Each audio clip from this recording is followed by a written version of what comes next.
My name is Itogujan Christian B.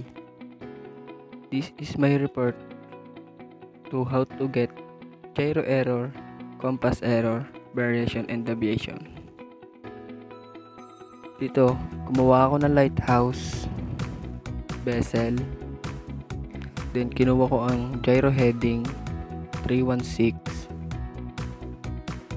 gyro heading ko, and 30 degrees ang true bearing ko naman at 35 degrees ang gyro bearing.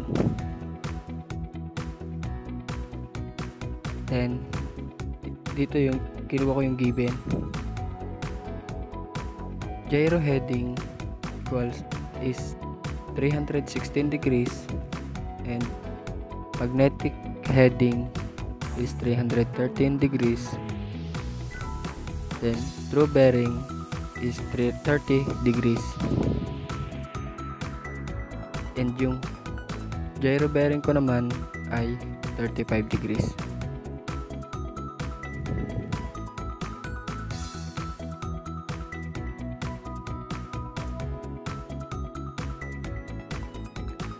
Dito magsosolve na tayo. True bearing equals 30 degrees and gyro bearing 35 degrees. Ipagmaminus natin yan para makukuha tayo ng gyro error. Ang gyro error natin dyan ay 5 degrees west. Then gyro heading is equals to 316 degrees and yung gyro error natin ay 5 degrees west.